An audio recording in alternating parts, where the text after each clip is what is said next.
In this video we will explore the Battle of Hastings 1066. If you enjoy these videos, please let me know about any events throughout history you would like to see. Now sit back, relax and enjoy. The fire is low. Aldrich sits with his back against the trunk of an old oak, its bark rough through the thin wool of his tunic. The wood of the fire has burned down to a soft orange, breathing not a flame so much as a warm memory of one, pulsing gently in the dark. Around him, the camp of King Harold's army spreads across the ridge called Caldbeck Hill, thousands of men arranged in the darkness like a vast and restless creature trying to find its sleep. He can hear them. The low murmur of voices nearby, too tired for words but not yet quiet enough for silence. The cough of a man somewhere behind him, a wet, deep cough that has been following them since they left London 4 days ago. The occasional shifting of horses at the edge of the camp, the creak of leather, the soft knock of a shield being leaned against wood. And beneath all of it, underneath all the small sounds of living men, the wind moving through the trees on the hillside, slow and constant, the way the sea sounds if you close your eyes and let it. Aldrich does not close his eyes. Not yet. He holds his spear across his knees, the shaft smooth in his palms, and he looks down the long dark slope of the hill into the valley below. Somewhere out there, no more than a few miles south, the Norman army camps as well. He cannot see their fires from here, the distance and the trees between them swallow the light, but he knows they are there. He has known it all day. You can feel an army the way you can feel a storm coming in from the west, a pressure in the air that your body understands before your mind has caught up with it. He breathes. In. Out.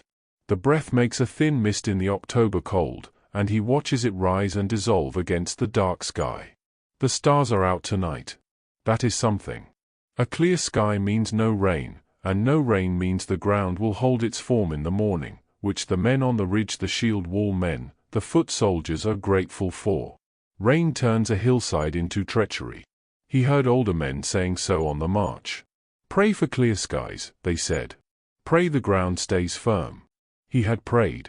He is not certain his prayers go anywhere in particular, but he had made them anyway, the way you make them, quietly, without ceremony, more like a thought you send out into the dark than a conversation you expect to be answered. The sky is clear. He supposes that is something. His name is Aldrich, and if you asked him 3 months ago whether he would be here, sitting on a ridge in Sussex with a spear across his knees waiting for a battle that will decide the fate of England, he would have laughed. Or perhaps not laughed. He was never much of a laugher. But he would have shaken his head with the quiet certainty of a man who knows his life, knows its edges and its shape, and told you, I have barley to bring in.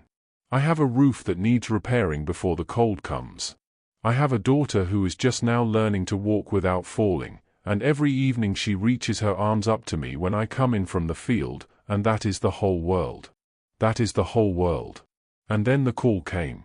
The FYRD, the great levy of free men who owe their service to the king, was summoned, and Aldrich went. He went because the law required it, and because the men of his village went, and because Harold Godwinson was their king, and there was a foreign duke across the water who claimed a throne that was not his to claim. Aldrich is not a man who thinks much about kings and thrones in the ordinary course of his life. But he understands enough. He understands that if the Norman wins, the land changes. And if the land changes, everything built upon it, every field, every roof, every family shakes. So he went. He left Mildred standing in the doorway of their house with Wren on her hip, and he did not allow himself to look back more than once. He had learned that on the march north to Stamford Bridge. You look back once. Once is enough to carry.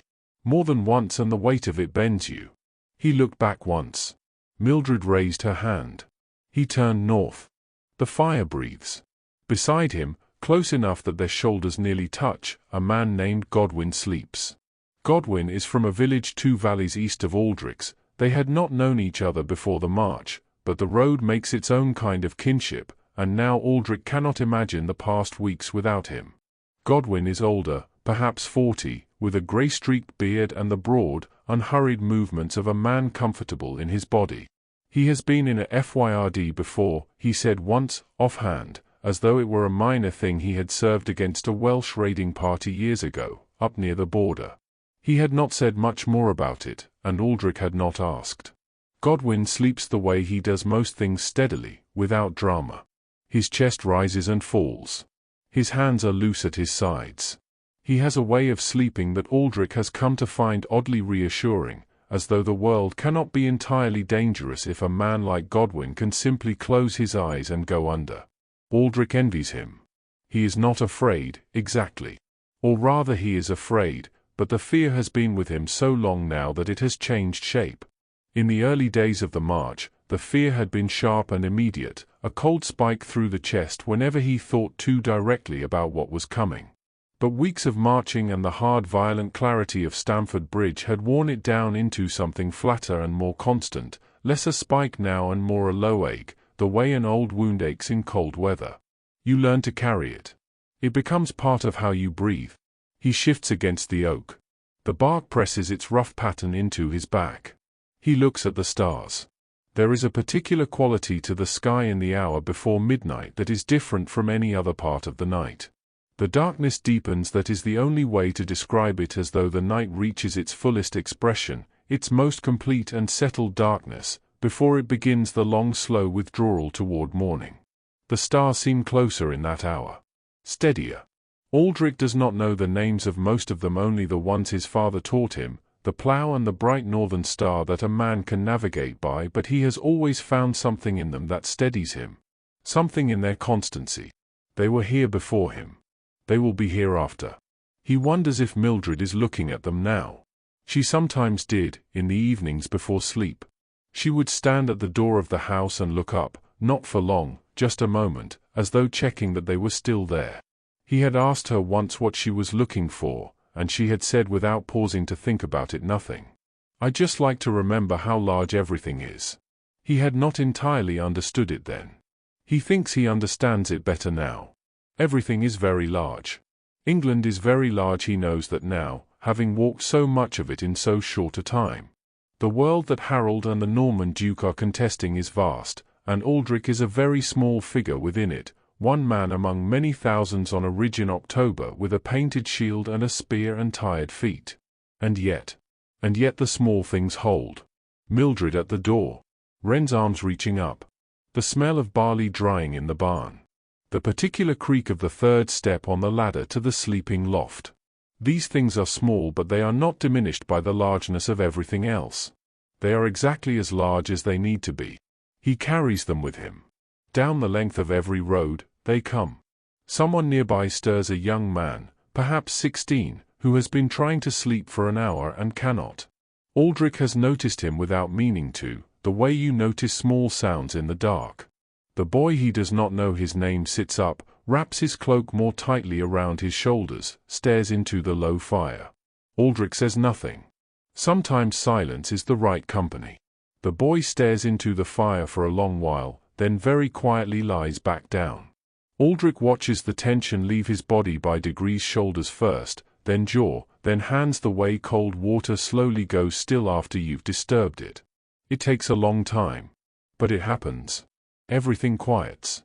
Even the wind softens for a moment, and in the softness Aldrich can hear the breathing of the men around him, a dozen different rhythms gradually settling toward one another, the way streams find their level. Slow and slower. The fire makes its small sounds. An ember cracks, subsides. Aldrich closes his eyes. Not to sleep, not quite yet, but to rest them, to rest the part of the mind that works when the eyes are open, the part that watches and calculates and braces. He lets it rest. He lets the sounds of the camp come to him without looking for anything in them. The low breathing. The occasional creak of leather.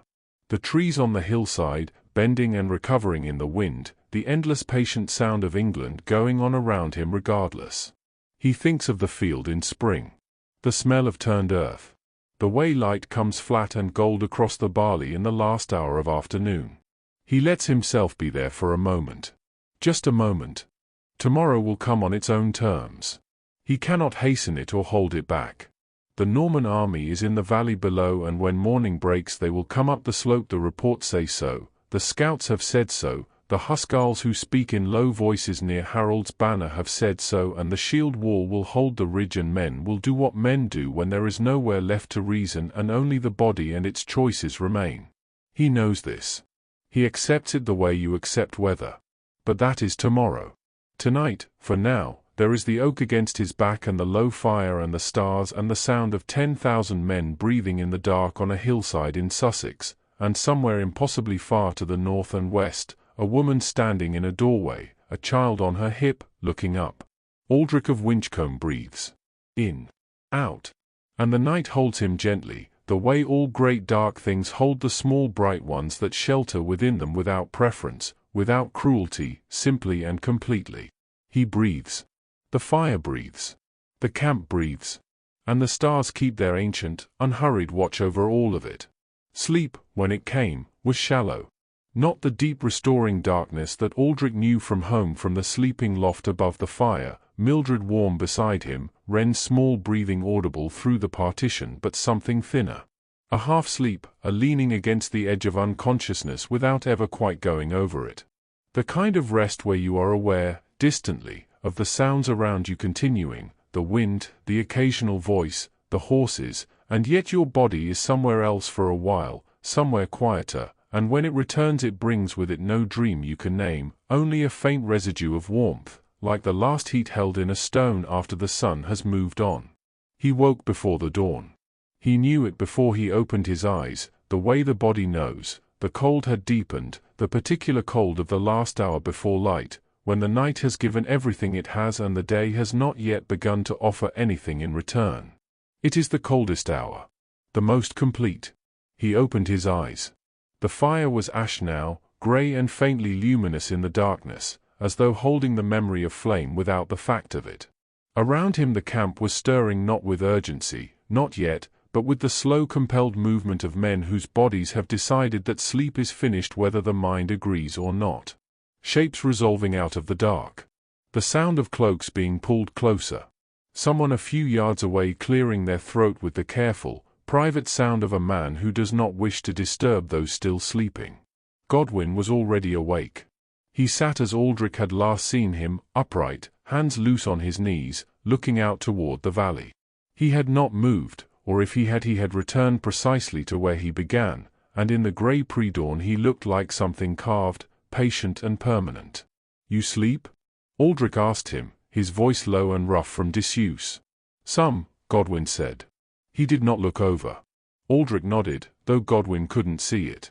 He stretched his neck, slow, feeling the pull of it, the muscles stiff from the cold and from leaning against the oak for hours. His lower back ached. His feet, still in their worn leather shoes, ached. He had learned on this march that the body keeps a precise and unflattering account of everything asked of it, and presents the invoice each morning without sentiment. He reached for his water skin and drank. The water was very cold. It helped. "Clear day," Godwin said. Aldrich looked up. The stars had begun to thin at the eastern edge of the sky, not gone yet, but fading, retreating before a light that was not yet light but rather the absence of a certain depth of darkness. The sky there was the color of iron before it is heated. The color of a river in winter. "Clear day," Aldrich agreed. They ate what there was. Hard bread, and a little dried meat, and the last of a soft cheese Aldrich had been rationing since London because he could not quite bring himself to finish it. It was the kind Mildred made, or close enough, pressed with herbs from their garden, and eating it felt like a conversation he was not ready to end. He ate it now. He ate it deliberately, tasting it, committing it to some interior place where it would keep. Around them the camp was waking in earnest. Fires being coaxed back from their ashes, a few succeeding, small orange flowers opening in the grey and men moving between them, some quiet, some talking in the clipped functional way of people with necessary things to do. The Huscarls, Harold's professional soldiers, the backbone of the army, were already moving with a purposefulness that made the ferdmen around them stand a little straighter. The Huscarls had a different quality of readiness about them. Not fearlessness exactly, but a settled quality, as though they had made their accounting with what was coming some time ago and were no longer in negotiation with it. Aldrich watched them and tried to absorb something of it. He pulled on his padded gambeson over his tunic, the quilted linen jacket, thick enough to slow a blade, not thick enough to stop one, but better than nothing, always better than nothing, and laced it at the throat with fingers that were clumsy with cold. Then his helmet, simple iron, no decoration, a rim of metal that sat over his brow and the back of his skull. He had worn it so many days now that its weight was familiar. He noticed it only when he put it on, and when he took it off, in between it became part of him. He picked up his shield. The lindenwood was light in his hand, lighter than it looked, lighter than the ash spear, and he ran his palm once across the face of it, feeling the familiar slight roughness where the paint had worn, the small crack near the rim that he had bound with a strip of leather in York. It held. The binding held. He had made this shield himself. In the spring, before all of this, before kings and battles were anything more than distant considerations for distant men, he had made it in the evenings after the field work was done, by the light of the fire, Mildred watching him and asking questions about the shape of it, about the grip, about whether the boss in the center was iron or bronze. Iron, he had told her.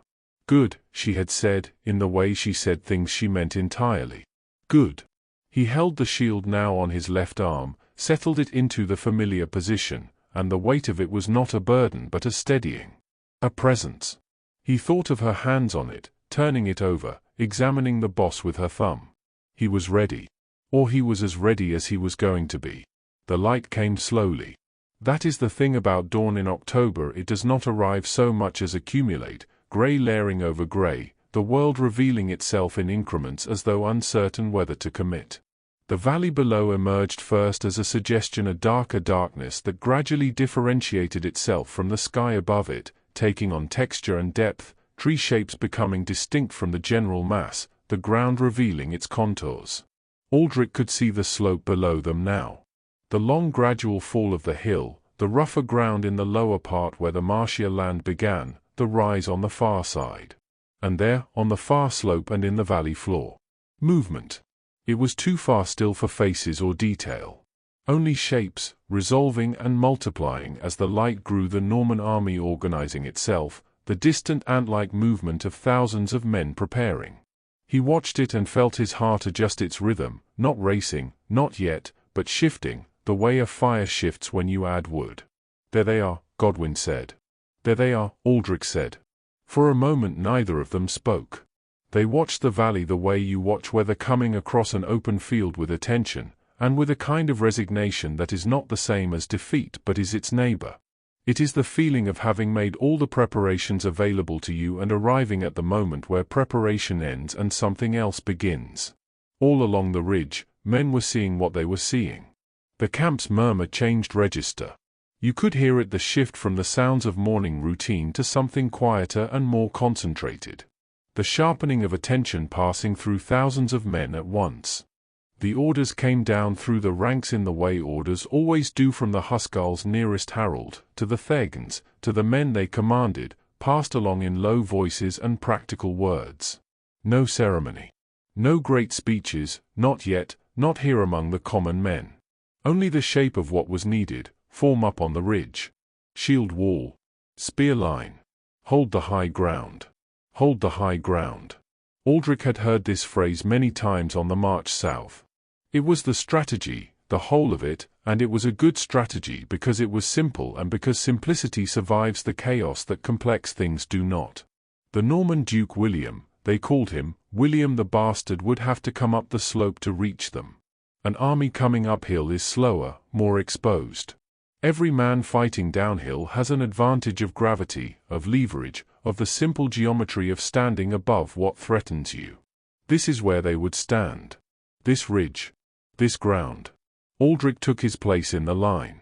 The shield wall formed with the gradual inevitability of a tide coming in, men finding their positions not through any grand choreography but through the accumulated practice of the march, of drills, of the knowledge that in a line you stand close enough to your neighbor that your shields overlap. You give him something and he gives you something. Your right side is protected by the man to your right. His left side is protected by you. It is a simple agreement. It is, in its way, a kind of trust more immediate than almost anything else Aldrich can think of. He stood. To his left, Godwin, broad and steady, his shield already raised to the correct height, his jaw set. To his right, the boy he had watched trying to sleep, still nameless, still young, but standing upright now with his spear held correctly and his shield at the right angle, and if his face was pale it was the same pale as every other face in the line, and he was standing, and that was what mattered. Aldrich adjusted his grip. He planted his feet. The ground was firm. The prayers had been answered, at least in that. And now there was waiting. The particular quality of waiting before a battle is unlike any other kind. It is not the waiting of anticipation, the pleasant suspension before something good arrives. It is not even the waiting of dread, though dread is present, running beneath everything like cold water beneath ice. It is something more precise than either. A waiting in which the body and mind arrive at a temporary and fragile agreement to simply be present in the current moment, because the next moment is too large to look at directly. So you look at what is in front of you. Aldrich looked at the slope below them. The dew on the grass, catching the growing morning light, each droplet holding a small and perfect reflection of the sky above it, hundreds of thousands of tiny mirrors across the hillside, each one complete. He noticed this. He noted it with the part of him that noticed things regardless of circumstance, the part that had always turned toward beauty the way a plant turns toward light, without decision, without effort. The dew on the grass.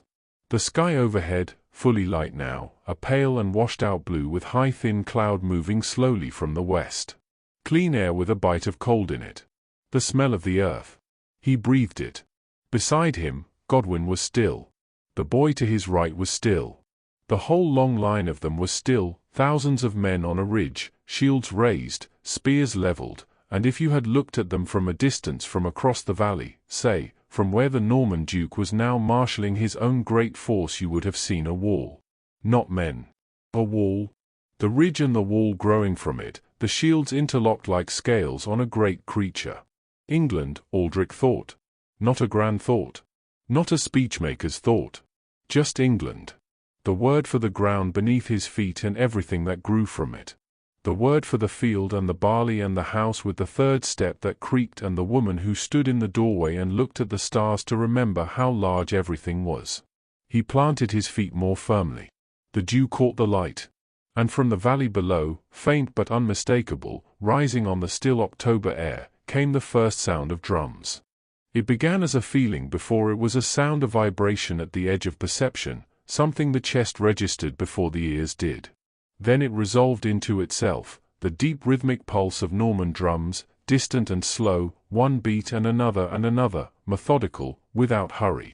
The sound of something that has already decided. The line stiffened. Aldrich felt it pass through the men beside him, the slight adjustment of weight, the tightening of grips, the barely perceptible shifting of feet that the body makes when it braces. He felt it in his own hands. He felt it in his jaw, which he consciously unclenched. He breathed. The drums continued. Steady.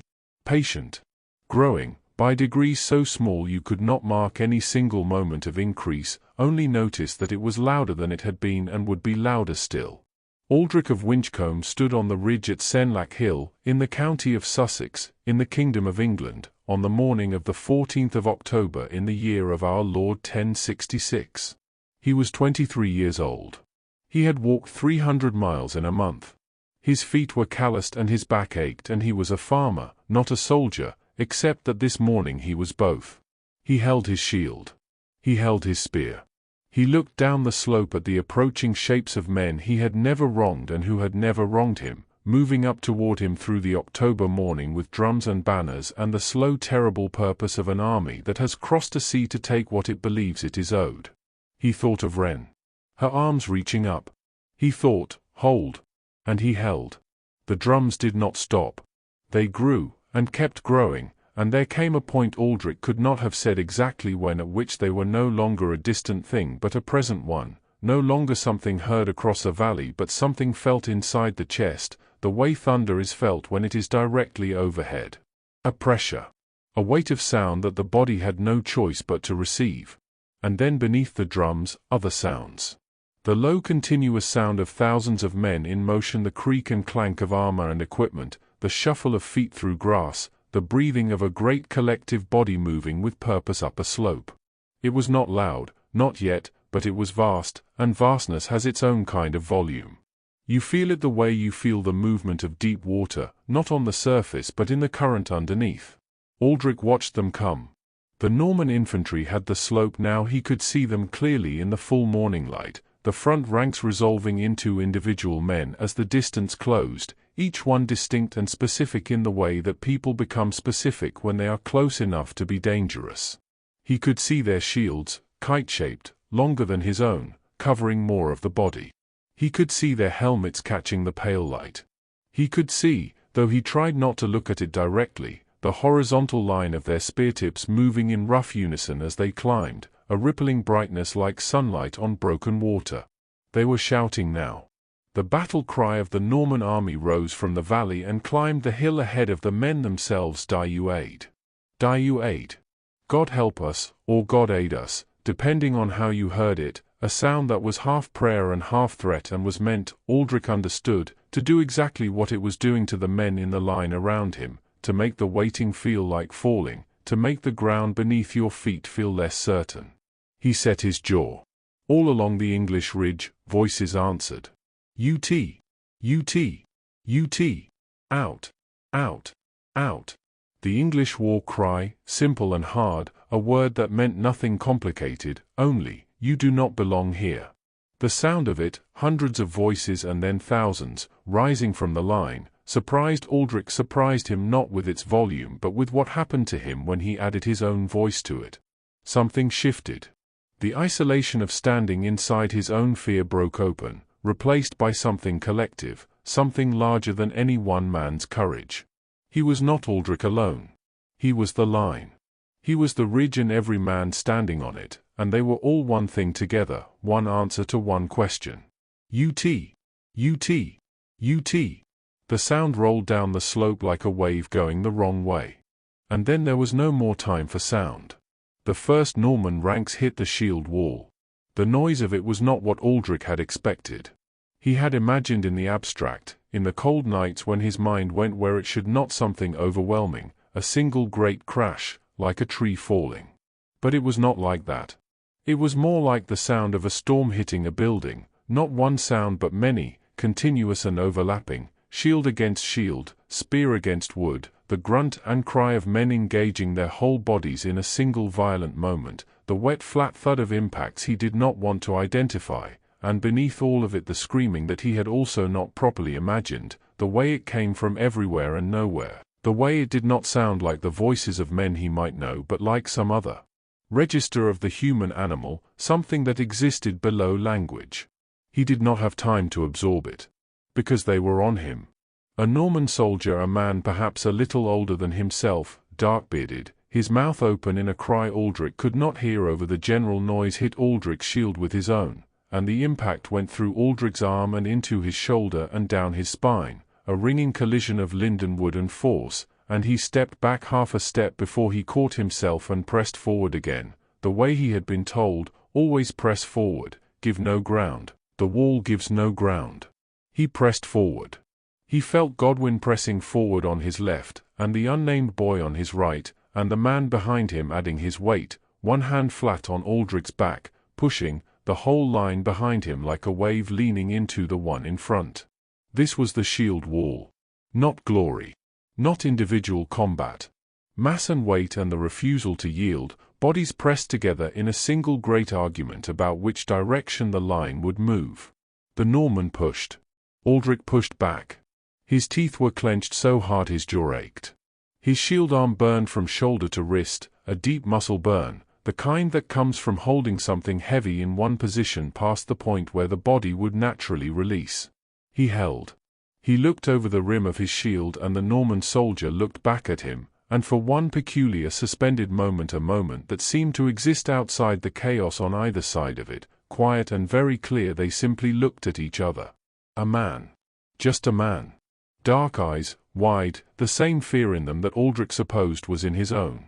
Then the moment closed and they were back in the noise and the weight and the pushing. Time moved strangely. This was the thing nobody had told him, and perhaps it was a thing that could not be told, only experienced. Time during battle does not move the way it moves during ordinary life. It does not have that even, reliable quality of one moment following another in proper sequence. Instead it lurched and stretched, compressed and released. A second of acute particular terror felt as long as an hour. A stretch of desperate physical effort passed in an eye blink, the mind too occupied with the body's demands to spare any attention for duration. He did not know how long the first Norman assault lasted. He knew that at some point his spear was gone, not lost, not dropped, but used, driven forward over the rim of his shield in one of the gaps that opened and closed between the press of bodies, and then gone. He did not know where, it did not matter, it was gone, and he still had his shield and his scramasax, the long knife at his belt, a last resort, a close quarters thing, and his body. He knew that at some point Godwin made a sound, a short, hard sound, almost more of a cough than a cry, and Aldrich's attention went to him without thought. Godwin was still standing, still pressing forward. But his shield arm had dropped slightly, just a few inches, and Aldrich could see in the brief glance he allowed himself a darkness spreading from somewhere above Godwin's elbow where the gambeson had been torn. "Godwin."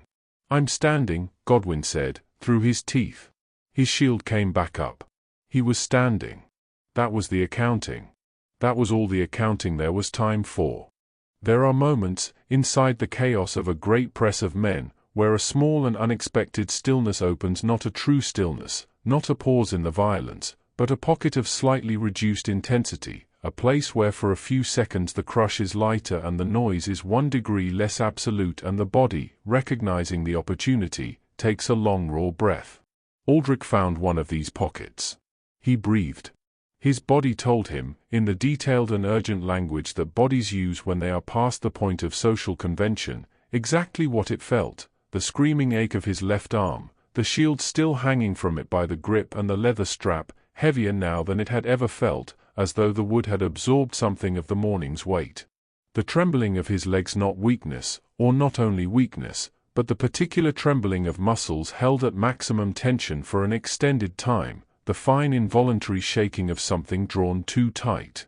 His heart, which he could feel in his ears and his throat, and even, oddly, in his hands. He was sweating despite the cold. He could taste iron. He did not know if it was his own blood or someone else's, only that it was there, copper thick at the back of his throat. He looked along the line. The shield wall held. Here and there points of disturbance, places where the line had been pushed back or where a gap had opened and been closed, but it held. The ridge was still theirs. The Norman infantry had not breached it, not here, not in the section of line that Aldrich could see. They were still coming. The pressure from below was constant, relentless, the drums still thudding up from somewhere further back in the Norman ranks, but the wall had held. "They're pulling back," said the man behind Aldrich. And they were. The first Norman assault was withdrawing. Not routing. This was not panic, but a managed retreat, the front ranks stepping back, disengaging from the press, moving back down the slope. Slowly, grudgingly, but back.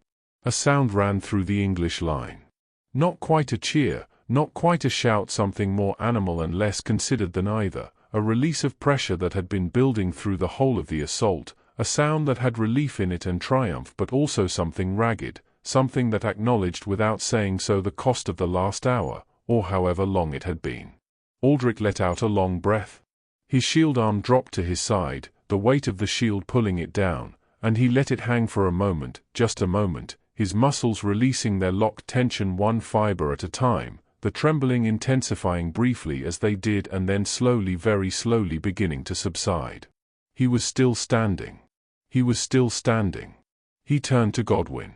Godwin was seated on the ground, which was wrong. Godwin did not sit down. Godwin was not the kind of man who sat down, and for a terrible half-second Aldrich understood what that meant before his mind could properly form the understanding.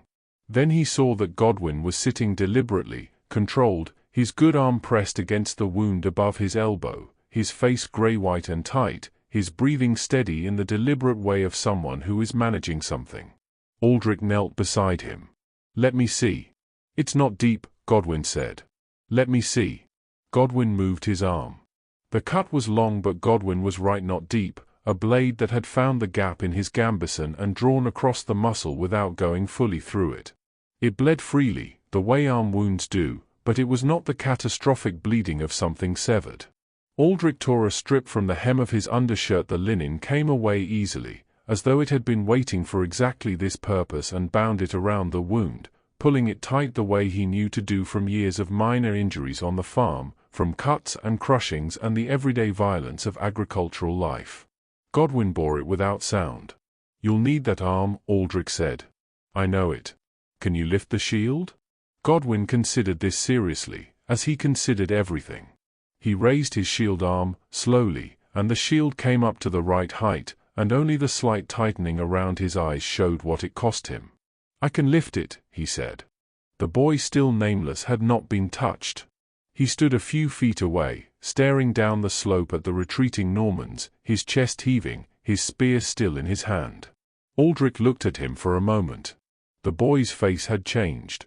Not in any way Aldrich could easily name the features were the same, the youth was still legible in them, but something had rearranged behind his eyes, some prior version of himself that had still been there at dawn, the version that had not yet done what he had just done. That version had closed up and receded, and in its place there was something quieter and more serious and irrevocably different. Aldrich recognized it.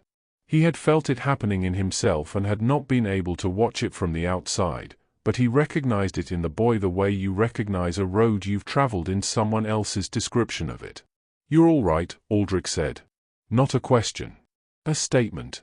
A thing being set down between them. The boy looked at him. Swallowed.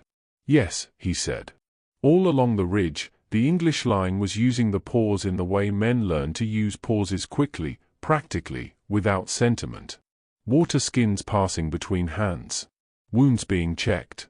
Spears retrieved from the ground where they had fallen or been dropped.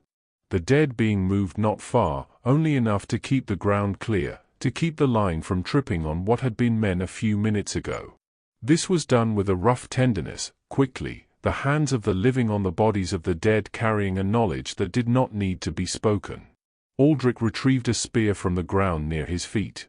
He did not look too closely at the ground near his feet. He checked the spear, the shaft sound, the iron head secure, and held it in his right hand and settled his shield back on his left arm and stood. Below, the Norman drums had not stopped. They never stopped. They pulsed on in the valley like a second heartbeat, patient and implacable, and Aldrich knew, everyone on the ridge knew, you didn't need to be told that this was not the end of it. This was the first wave of a tide, and the tide did not care about the pause, did not need to rest or reckon, would simply gather itself and come again. He breathed. The October air was cold in his lungs.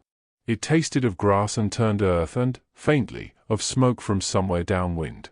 The sun had climbed now above the tree line. The day had committed itself fully, no more grey ambiguity, the light flat and clear and pitiless in the way of autumn light, showing everything exactly as it was. He looked at the ridge. At the men standing on it. Farmers and tradesmen and fishermen and the occasional younger son of a minor noble, men who had walked a long way from wherever they had started, men with wives and children and fields and roofs that needed fixing, men who knew the names of their animals and the particular creak of their own floorboards and the way their particular piece of English sky looked at dusk in summer. All of them standing. All of them holding. He felt something, not pride exactly, or not only pride, something larger and more complicated, something that included grief for the men who were not standing anymore and would not be going home to their particular pieces of England, but that also included, insistently, stubbornly, the simple irreducible fact of the ones who were still here, still upright, still present on this ridge with their battered shields and their retrieved spears and their ordinary extraordinary human refusal to stop. Hold the high ground. He held it. Below, on the Norman side of the valley, something shifted in the pattern of movement. A new ordering of shapes. A new configuration taking form with the slow deliberate geometry of an army preparing its next argument. The drums pulsed. The October sky held its cold pale light over all of it. And Aldrich of Winchcombe, farmer, ferdman, husband, father, planted his feet on the ridge of Senlac Hill and waited to receive whatever the morning intended to send next. The cavalry came next. Aldrich had seen horses all his life, working horses, broad and patient, the kind that lean into the collar and pull without complaint, that stand in the rain with their heads down and their eyes half closed and seem to have made a private accommodation with the difficulty of being alive. He knew horses. He was not afraid of horses. But these were not those horses.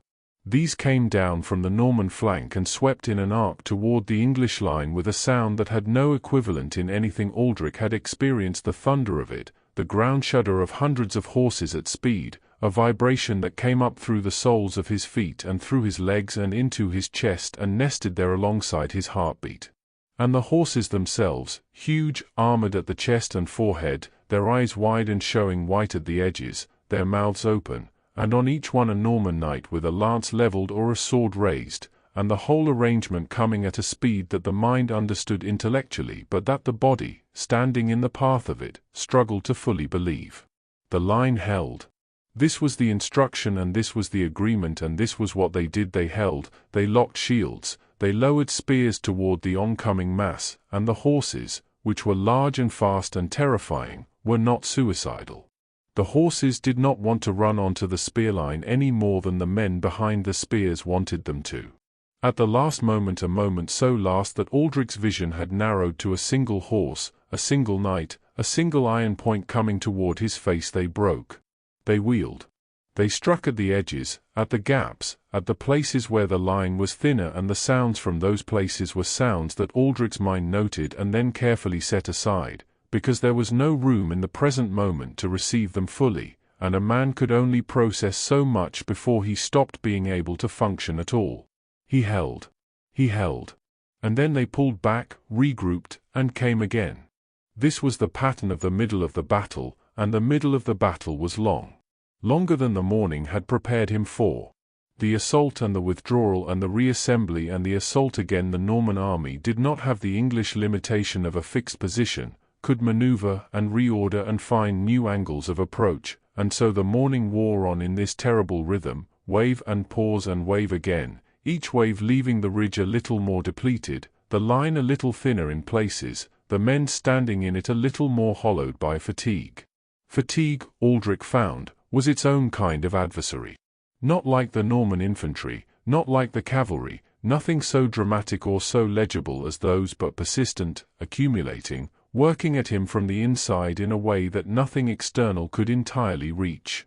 His shield arm had gone beyond pain into something past pain, a deep heaviness that was almost a numbness, except that numbness implies the absence of sensation, and this was not absence but excess, too much sensation compressed into something that no longer had the granularity to hurt in specific ways but simply was. He held the shield because the shield had to be held, not because his arm was any longer capable of a voluntary decision about it. His legs shook. Not visibly, he did not think visibly, but he could feel the tremor in his thighs, a fine rapid vibration like the string of a bow held at full draw for too long. He had been standing on this ridge for hours. His feet, in their worn leather shoes, had lost their individual distinctness and become simply the bottom of him, a collective ache that extended from ankle to heel to the ball of each foot, demanding attention he could not spare. He did not give in to it. You do not give in to it. You simply continue to stand, and the continuation of standing is the whole of the task, and the task is enough. It was in the third or fourth assault he had lost reliable count, the waves blurring together in his memory even as they happened, each one distinct in the moment and then dissolving into the general mass of the morning once it passed, that the thing happened which changed the shape of the day. A portion of the Norman cavalry, striking at the left end of the English line, made a sudden and unmistakable retreat. Not a regrouping, a rout, or something that looked exactly like a rout, the horses wheeling and fleeing down the slope in apparent disorder, the knights on them shouting, the whole left wing of the Norman cavalry tumbling back down the hill in a confusion that looked, from the ridge, like panic. A sound went through the English line. A sound that Aldrich recognized, with a cold clarity, as dangerous. It was the sound of men who have been holding and enduring for hours suddenly seeing, or believing they see, an opportunity. It was the sound of discipline beginning to crack under the pressure of hope, that most treacherous of battlefield emotions, hope, the thing that convinces exhausted men that the static arrangement they have been told to maintain is no longer necessary, that the moment has arrived to pursue, to finish it, to go down the slope after the fleeing enemy and end this. Men broke from the line. Not all of them. Not even most of them. but some a significant number, from the left flank, men Aldrich could not see but could hear departing in the change it made to the shape of the noise around him broke from the line and went down the slope after the retreating cavalry. "No," Godwin said, beside him. Just that word, low and certain. "No." Aldrich understood. He had understood the moment the retreat began, with the part of him that understood such things not through experience or learning but through some more instinctive channel, the way you understand that ice you are standing on is beginning to fail before you can hear it cracking.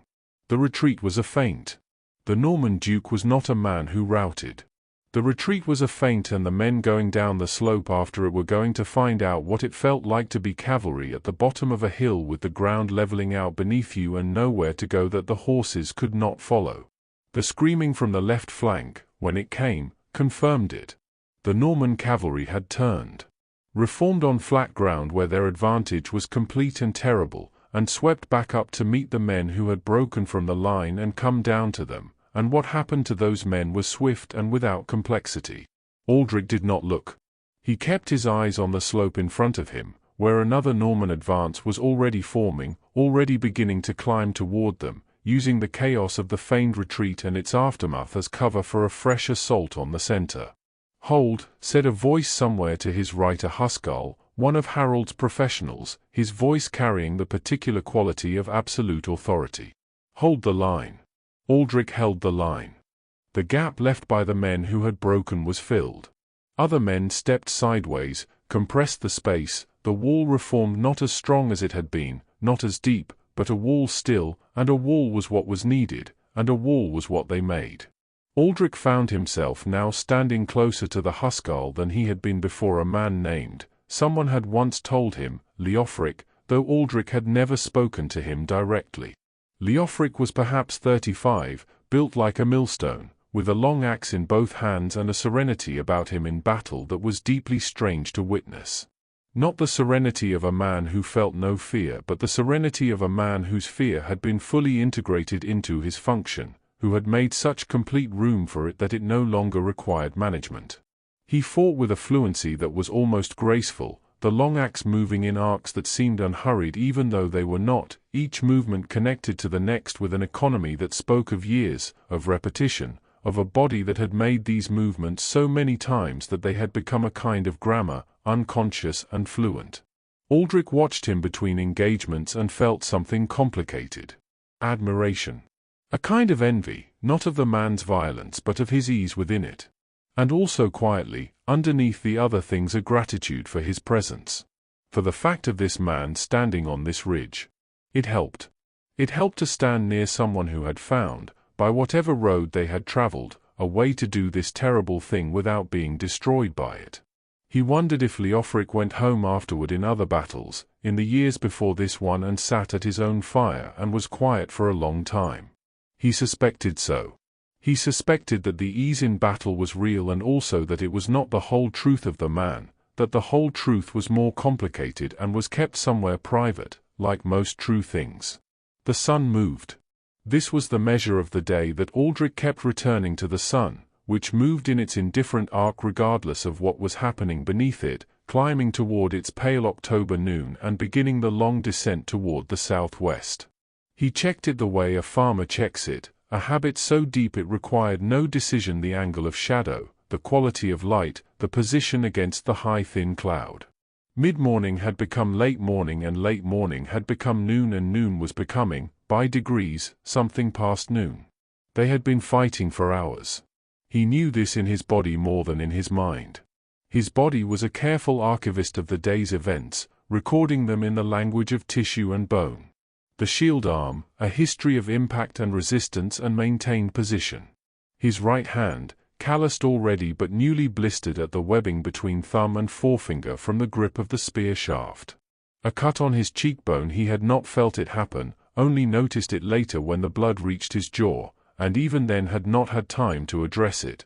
A deep bruise developing along his right hip from a collision he could not specifically recall, one of the many impacts of the morning that had been processed and set aside without conscious attention. None of it critical. He was still standing. He was still standing, and Godwin was still standing, though Godwin's grey-white pallor had deepened, and the band wound on his arm had bled through the linen, and he was using the shaft of his spear as a prop between engagements, leaning on it with a casualness that was not casual, and the boy was still standing, had not left the line, had not broken. The boy had been given a name. Aldrich had not intended to learn it. Names created weight, and the battlefield was not a place where additional weight was useful, but it had happened anyway, in the way things happen when you stand close enough to someone for long enough. During one of the lulls, the boy had spoken to Aldrich without preamble, without introduction, simply said, "I am Edmund. From Ticehurst," as though this were a thing that needed to be on record, a thing that mattered, that a man who was about to go back into what they were going back into should be known by his name. Aldrich had said. Winchcombe. Edmund had nodded. They had not spoken further. But the name was there now, between them, doing the work that names do. In the early afternoon the shadows on the slope had lengthened and shifted, the light no longer coming from high overhead but beginning its slow slide toward the southwest. There was a longer pause than usual. The Norman forces had pulled back further than in previous withdrawals. Aldrich could see the far slope, the Norman ranks reforming, something changing in their arrangement. He could see figures that might be commanders moving among the mass, the slight reorganization that happened when strategy was being reconsidered. He used the time. He sat down. He had not sat since morning, since the grey pre-dawn by the dead fire, and the sitting down was an event of such physical significance that for a moment it was simply everything, the ground solid beneath him, the weight of his body released from his legs, the slow unclenching of muscles that had held so long they had forgotten how not to hold. He sat with his shield across his knees and his spear beside him, and his chin lowered and his eyes half closed. Around him, the sounds of other men doing similar things. The particular quiet of a pause in a battle, which was not the quiet of peace but the quiet of exhaustion, of systems at the limit of their resource, of living things conserving everything they had because what was ahead required it. He thought of nothing for a moment. Or rather he thought in the way the body thinks when the mind releases its supervision, not in words or images but in sensation. The cold ground through his gambeson. The weight of the helmet. The specific texture of the spear shaft against his palm. The blood on his cheek, dried now, stiff.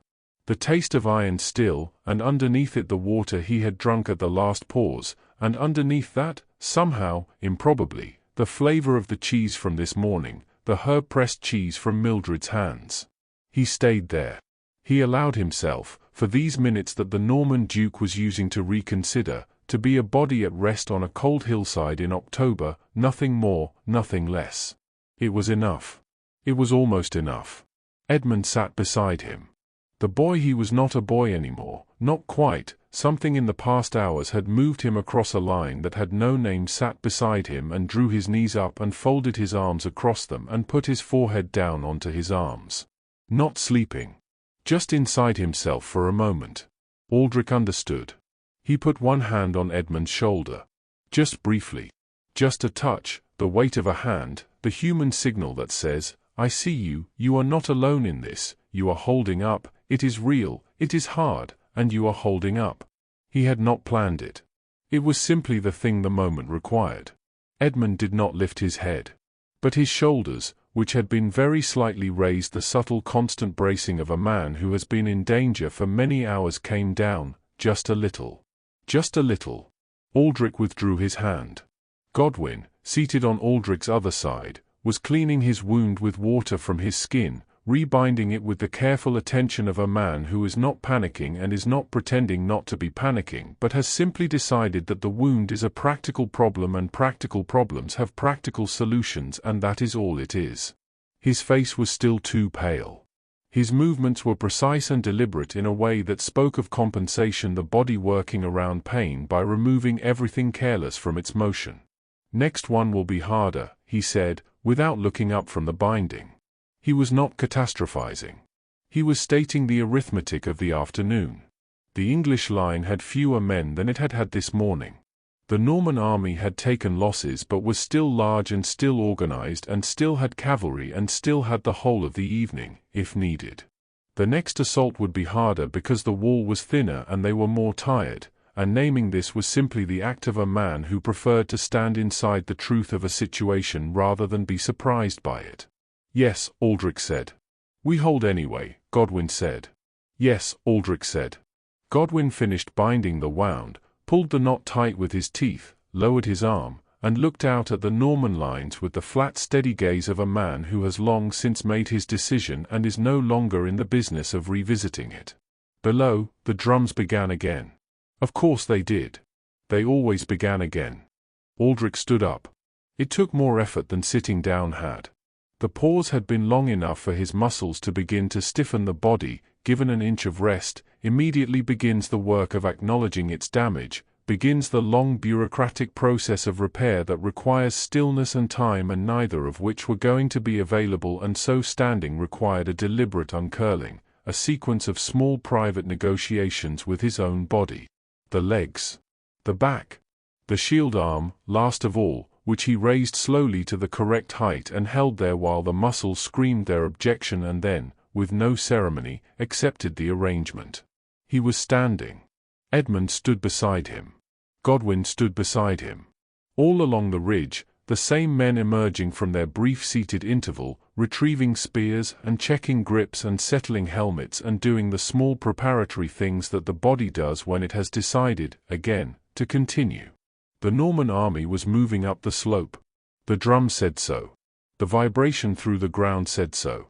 And the light, the October light, lower now, coming from the southwest at an angle that sent their shadows stretching long behind them up the ridge, the light said so too. The afternoon was advancing. The day was running out. And somewhere in the back of Aldrich's mind, a thought he had not fully formed yet, but that was taking shape in the way thoughts take shape in exhausted minds, slowly and with great weight. This has to end today. One way or another.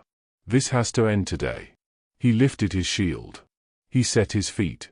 He watched the Norman advance come up the slope toward him, and he breathed, and he thought of Mildred at the door, and he held. The afternoon came apart slowly. Not all at once, not in any single catastrophic moment that you could point to afterward and say, "There, that was when it changed," but gradually, the way a fabric weakens before it tears, strand by strand, each one so small that the eye cannot track the process, only the result. The shield wall that had held the ridge since morning began, in the long difficult hours of early afternoon, to thin. Not to break. Not yet. But to thin, in the way of all things under sustained pressure, the way stone thins under water, imperceptibly and then decisively. Aldrich felt it before he could see it. A change in the density of the line around him. Gaps appearing that had not been there before, that were filled more slowly than they once had been because the men available to fill them were fewer, and the men who remained were carrying the accumulated weight of a day's violence in their bodies and their minds, weight that did not diminish with use but grew. You cannot spend courage and endurance the way you spend water from a skin and simply refill the skin at the next stream. What is spent, and what remains is what you have, and what remained, in the long afternoon of the 14th of October, was enough for some men and not enough for others, and there was no shame in either because the arithmetic was simple and the arithmetic was brutal, and no man standing on that ridge had not already given everything that could reasonably be asked of him. And yet the asking continued. The Norman Duke was not a man who stopped asking. The cavalry came again in the middle afternoon, and this time they found a thinner wall to meet them, and in finding it thinner they pressed harder, and in pressing harder they found the places where the thinning had become critical, where two men were doing the work of four, where the gaps between shields were wider than they should have been, where the line had the form of a wall but not quite the substance. Aldrich was not at one of these places. He was aware of them the way you are aware of weather at the edge of the horizon, not upon you, but present, and moving. He fought. The word felt inadequate for what it described, which was less like the combat of stories, the individual clash of named men with legible intentions, and more like a sustained negotiation with chaos, with the random and overwhelming and morally indifferent fact of other bodies in violent motion near his own body. He used his shield. He used his spear until it was gone again. He used, twice, the scramasax at his belt, close quarters use, the kind he did not allow himself to think about in any detail because detail was a thing for afterward, for a time and a place that had sufficient distance from the moment for thought to be useful. In the moment there was only the geometry of survival. What was between him and harm, how far away harm was, which direction to move, when to push and when to give ground, and when to hold absolutely still and let the chaos flow around him like water around a stone. He was becoming, he noticed, more like a stone.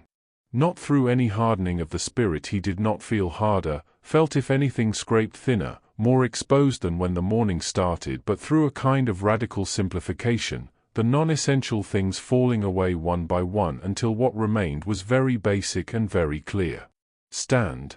Hold. Breathe. Move when movement is required.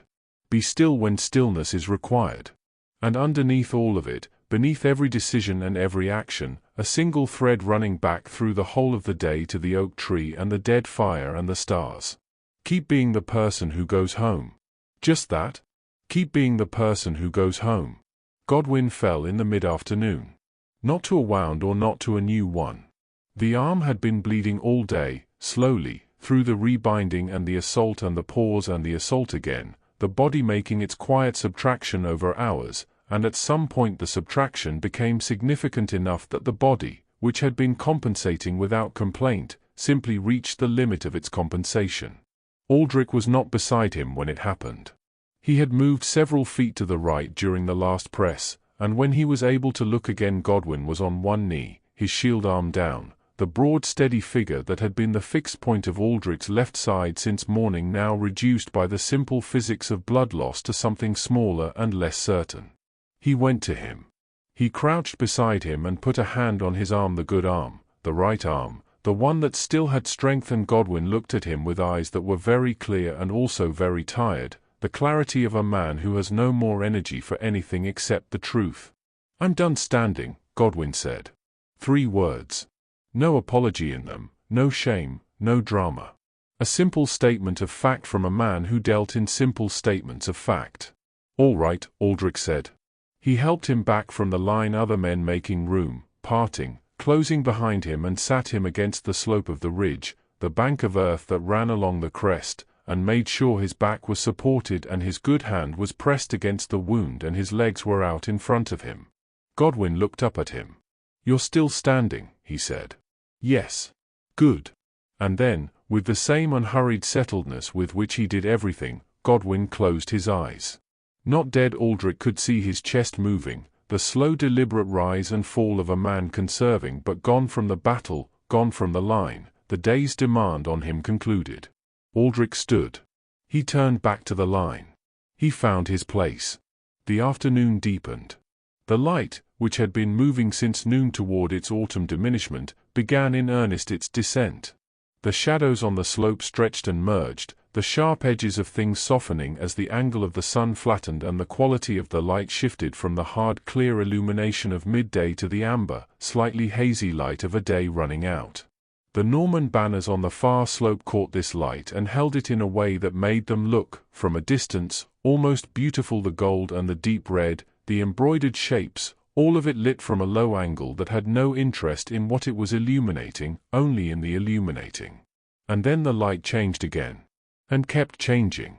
And the shadows grew long enough that they ceased to be shadows and became simply the ambient darkness of a day that was ending, the darkness coming up from the east in its patient nightly accumulation, the stars not yet visible but implied, the air cooling with the specific sharpness of an October evening on an English hillside. It was in this light, this threshold light, neither day nor night, the light that belongs to neither and borrows from both, that the word came along the line. It came the way all terrible words come, too quickly to prepare for, too specifically to misunderstand. It passed from mouth to ear, from the right flank where someone had seen something to the center where Aldrich stood, and it arrived to him through Edmund, who turned from the man on his right and spoke it with a face from which all ordinary expression had been removed by shock. "The king is down." 3 words. 3 words that remade the shape of everything. Aldrich received them the way you receive a blow to the chest, the moment of impact, the suspension before the breath can return, the slow flooding understanding of what has happened. Harold Godwinson. Harold, who had marched them north and back south again and stood on this ridge with his banner and his hussars and his ordinary desperate conviction that England was a thing worth the standing. Harold, who was the reason for the line and the shape of the line and the meaning of holding it. Down. The word said nothing about what down meant, what form down had taken, whether there was any coming back from it. The word was catastrophically efficient. It said only what it said. And yet every man who heard it understood. The line shuddered. Not broke not yet but shuddered, the way a structure shudders when the thing it was built around is suddenly absent. The men nearest to Harold's position, near the great golden standard of the fighting man that had flown above them all day, those men made sounds that were not words. The sounds travelled. Aldrich held his position. He held it because there was nothing else to do and because the alternative to holding it was a thing he could not look at directly. He held it because Godwin was behind him against the bank with his eyes closed and his chest moving, and if the line broke then the line broke around Godwin and he would not allow that. He held it because Edmund was beside him and Edmund was 16 and had told him his name, and that created an obligation that Aldrich did not question. He held. But the holding was different now. All day the holding had been a holding toward something, toward the endurance of the line, toward the possibility of the Norman Duke being turned back, toward nightfall and its mercy, toward the morning after this night in which England would still be what it had been when Aldrich left it. That was what the holding had been for. The shape inside it. Now the shape had changed. The holding was still the holding, but it was hollower. And hollow things, maintained under pressure, break differently than solid ones. Not with a crack but with a collapse, the inside giving way first, the outside maintaining its form a moment longer than its substance warrants.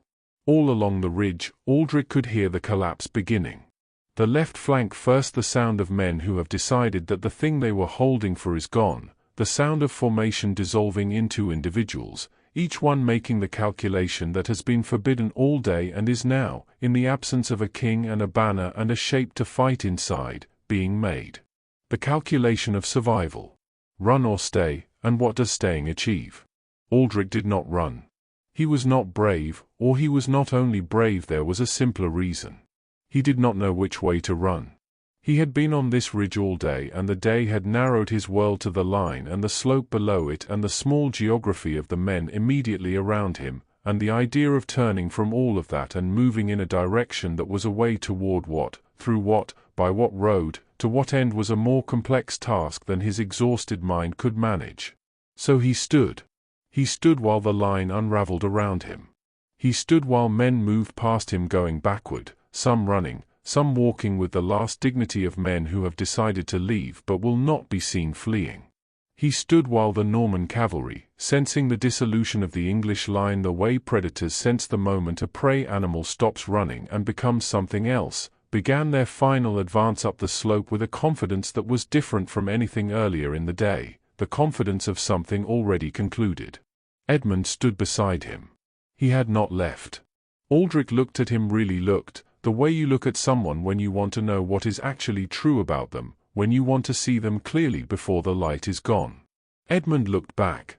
His face was a wreck of the day, the smear of blood from a cut above his ear that he had not attended to, the grey hollows under his eyes, the jaw set in the way that very young men set their jaws when they are trying to be the kind of person they have decided to be. "You should go," Aldrich said.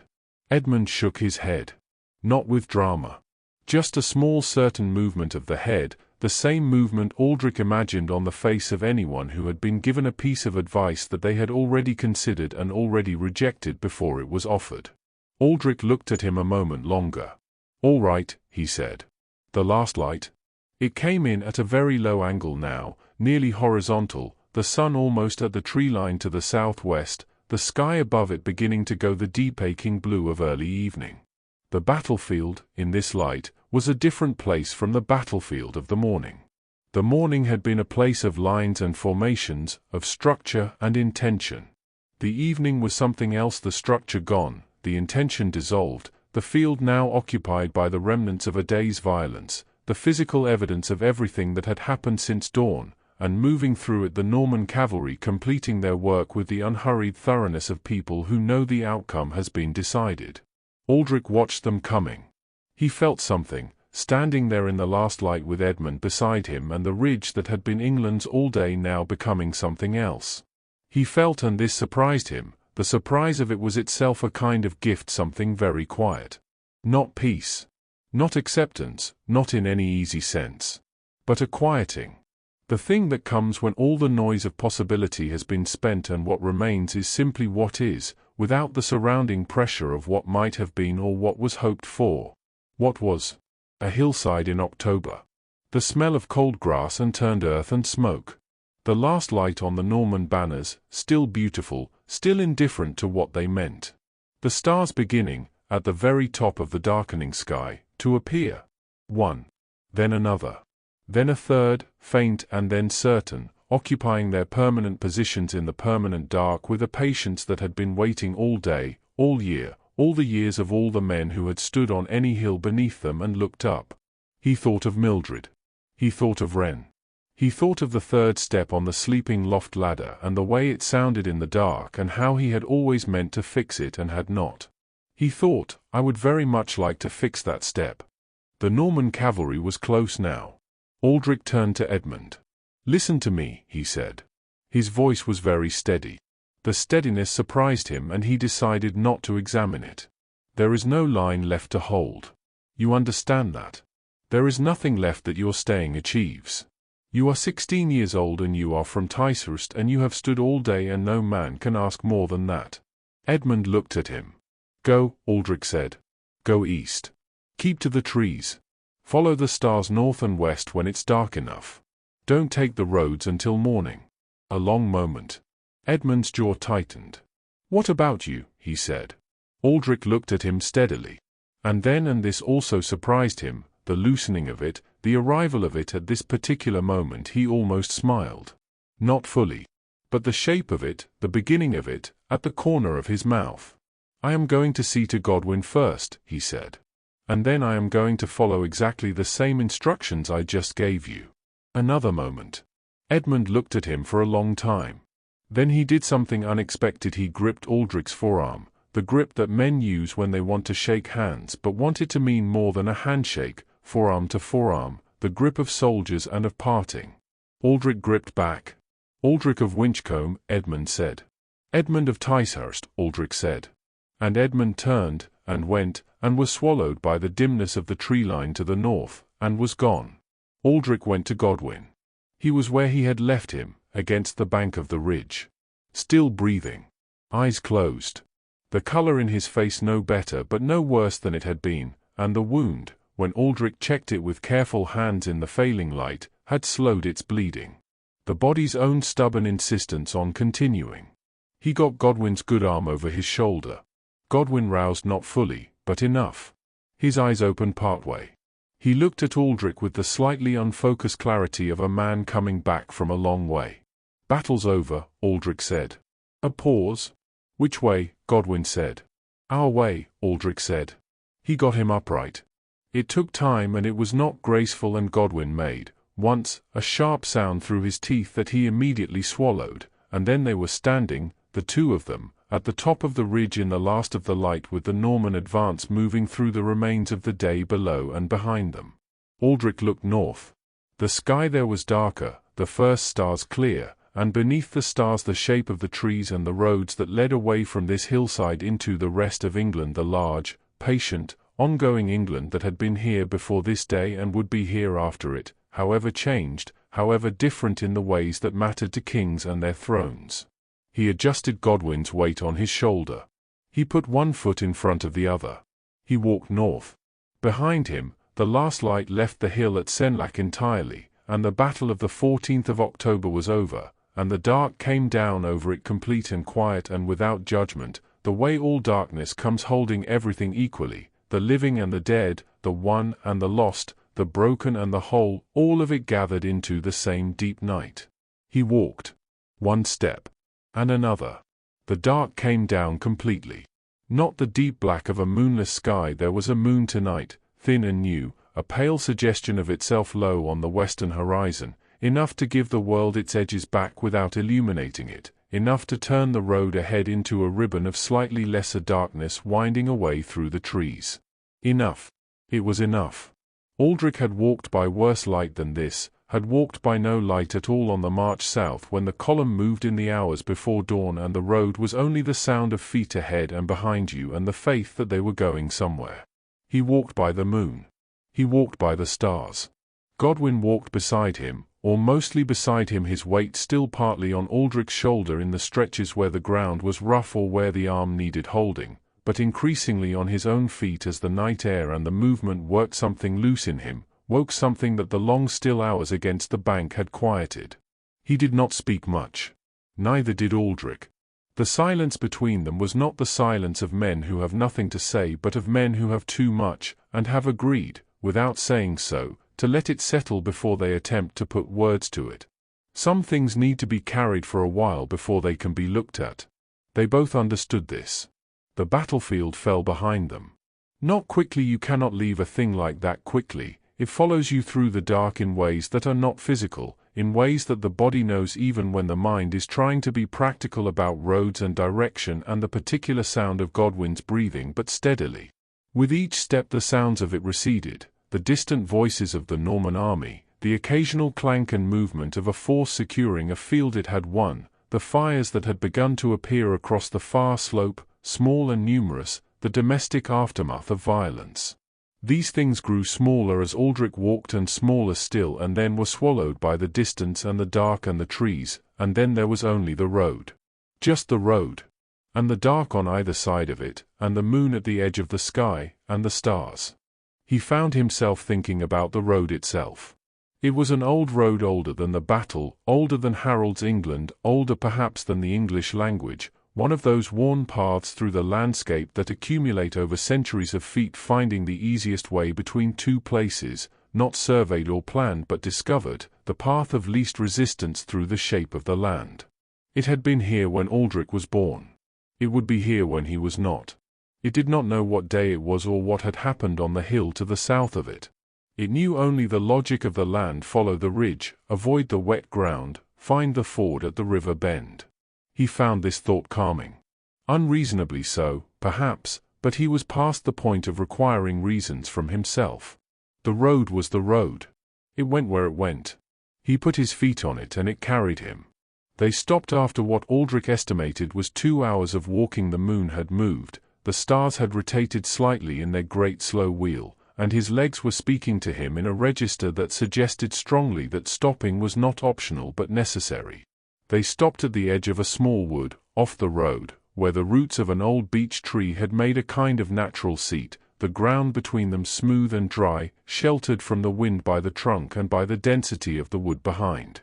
Aldrich got Godwin settled against the roots and then sat beside him and did not move for a while, simply sat and let his body do what it needed to do, which was shake slightly and then stop shaking, breathe too fast and then slow down, hurt in all the ways it had been hurting all day without his full permission, and now, in the stillness, was insisting upon his attention.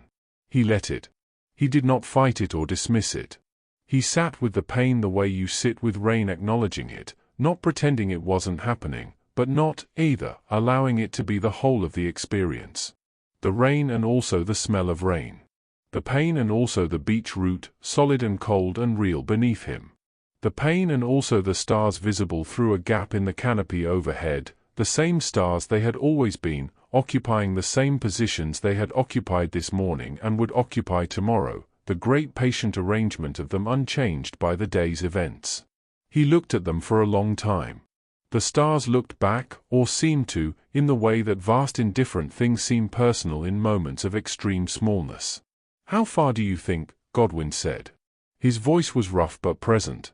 He was sitting up, his back straight against the beech root, the wound bound more tightly now. Aldrich had redone it in the first minutes of stopping, by feel more than sight, pulling the linen tight and retying it with the careful attention of someone who intends the person to still be alive in the morning. "From home?" Aldrich said. Yes. Aldrich thought about it. He had walked this distance in reverse 3 weeks ago, had come south from London and further south still, and he knew the roads, knew roughly how many days of marching it had taken. But marching with an army, with the pace set by the column and the discipline of the march to keep you moving through the hours when you would otherwise stop. That was different from walking two men in the dark, one of them wounded. A week, he said. Perhaps more. Godwin considered this. All right, he said. The equanimity of it. The plain acceptance. A week, perhaps more, through October England with a wound in his arm and nowhere guaranteed to sleep all right. Aldrich had. Aldrich lay beside him. The straw received him. His body, which had been vertical for so many hours that horizontality felt foreign, settled into the ground with a slow and immense relief, the weight of him releasing downward, every joint and muscle making its quiet adjustment to the new arrangement, the gradual surrendering of tension that had been held so long it had become invisible, only perceptible now in its leaving. His eyes were very heavy. He had not known how heavy until he lay down. He blinked, slowly. The barn was dark and warm and smelled of hay and cattle and the specific sweetness of a dry and sheltered place in the October cold. Through the gaps in the wall, if he looked, he could see slivers of the night sky, the stars visible in their narrow strips, each one precise and unhurried. He did not look for long. He thought of the road ahead. A week, perhaps more. Through the changing colors of October, the oaks going gold and copper, the beeches their deep amber, the hedgerows thick with berries, the fields cleared now, the earth turned and waiting for the winter that was coming and the spring that would come after it. The roads north through Sussex and Surrey, and then the familiar territory of the Cotswolds, the landscape he knew in the way you know the face of someone you love, not by memorizing its features but by a deeper kind of recognition, a knowledge that lives in the body before the mind. He would stop at farmhouses. He had done it on the march south. Most people gave you what they could, bread and water and sometimes a corner to sleep in, because most people were people. He would work for it where he could, offer what labor a man with tired hands and an October afternoon could offer. He would find the road each morning and put one foot in front of the other. He would walk north. And the road would go where roads go, following the logic of the land, the old logic, the logic that was older than kings and their arguments. And at the end of it there would be a house. He allowed himself this now, allowed himself to let it in fully, the image he had been carrying all day at a careful distance, the image he had not let himself look at directly because the looking had felt like something that might undo him. He let it in now. The house, low and solid, the thatch that needed looking at on the north side, the door that hung slightly crooked on its hinges, the yard where the chickens moved in their small and purposeful circles. And in the doorway. He let himself see it. Mildred. Standing in the doorway in the particular way she stood, not quite leaning, not quite upright, her weight on one hip, her arms loose at her sides or sometimes folded, her face doing what her face did, which was exactly what it felt, no more and no less, no performance, no mediation. He could see her face. Even here, in the dark of a borrowed barn a week's walk away, he could see it. The way the light would fall on it when he came up the road, the October light, low and amber, the same light that had watched the battle without comment. The way she would look at him. Not running toward him, not in his imagination. She was not a woman who ran, not from urgency, everything she did came from its own settled center, but simply looking. Simply seeing him. The look that said, "You are here. You came back. I knew you would." He had not known. He had not been at all certain. But she had known, or she had chosen to know, and there was something in the choosing of it that was more than certainty, was a different kind of thing entirely, was the act of a person who understood that some things must be held as true in order to help them become true, and who held them accordingly. He would walk through that door. He would put his arms around her, and she would put her arms around him, and for a while neither of them would say anything because there was nothing that needed saying that the arms did not already say better. And then Wren. Her arms reaching up. Always her arms reaching up. He would pick her up. He would hold her, her small and solid weight, her warmth, the particular smell of her hair, the sound she made when she was content, a small, unconscious sound, not quite a word, not quite a hum, something between them, something entirely her own, and he would hold her and she would hold him, and the day and all its days would be behind him, contained and real and survived, and the next day would be in front of him, ordinary and full of small things, and the small things would be the whole world. The whole world. He breathed. In. Out. The barn breathed with him, the slow respiratory rhythm of the animals in the straw, the occasional creak of the timber, the wind outside finding the gaps and moving through them, sighing. Godwin's breathing beside him had gone deep and even, the breathing of a man genuinely, finally, completely asleep. Aldrich listened to it. There was something steady in it, something worth anchoring to. He looked at the strip of sky through the barn wall. The stars were there. Of course they were. They had been there all day, behind the daylight, patiently waiting for the dark to give them back to the world. They did not know what they had watched. They held no judgment and kept no record. They were only what they were, ancient and immense and steady, the fixed points around which the turning of things turned, the same points that his father had pointed out to him on a cold night when Aldrich was very small, standing in the yard of the farm in Winchcombe and looking up at the dark with his father's hand warm on the back of his neck. That one, his father had said. That bright one in the north. No matter where you are, that one will show you home. He had remembered it. All the years since, and the march north and the march south and the long walk north again, he had remembered it. The bright star in the north, fixed while the others wheeled around it, the one that did not move. He looked for it through the strip of sky. He found it.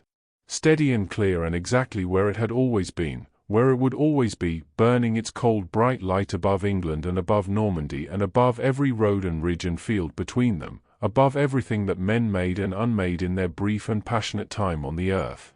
It would show him home. It always had. He closed his eyes. The barn was warm. The straw held him gently, the way all simple good things hold you without effort or intention, simply because it is their nature to receive. The sounds softened. The wind. The animals. Godwin's breathing. The faint far creak of the trees in the wood to the east, the old wood, older than any of them, the trees moving in the dark in their slow arboreal conversation with the wind, saying whatever trees say to the wind when no one is listening, which is probably nothing and everything at once. The cold outside the barn. The warmth inside it. The stars beyond the wall, turning slowly in their ancient pattern, the bright one steady in the north. Aldrich of Winchcombe lay in the straw of a stranger's barn on the night of the 14th of October, in the year of our Lord 1066, 1 week's walk from home. His body ached in all its places. His shield arm, released at last from its long day's duty, lay at his side with the deep satisfied exhaustion of something that has done what it was required to do and asks only to be still. His hands, open in the straw, were the hands of a farmer. They would be a farmer's hands again. He breathed. The day was behind him. The road was ahead of him.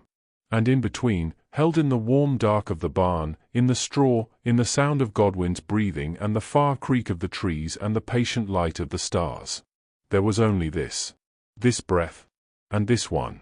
The slow, returning rhythm of a man finding his way back to himself after a long journey, the tide of consciousness going out, gently, the way all tides go, without haste, without announcement, simply receding as tides do into a deeper and quieter water. The barn.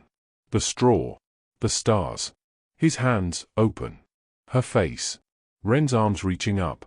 The step that creaked. The road going north through the amber October world, through the turning leaves and the silver frost mornings and the pale low light on the fields, through all the ordinary irreplaceable beauty of the land he had walked away from and was walking back toward. One step. And another. Home. This concludes the story. Sleep well. Good night.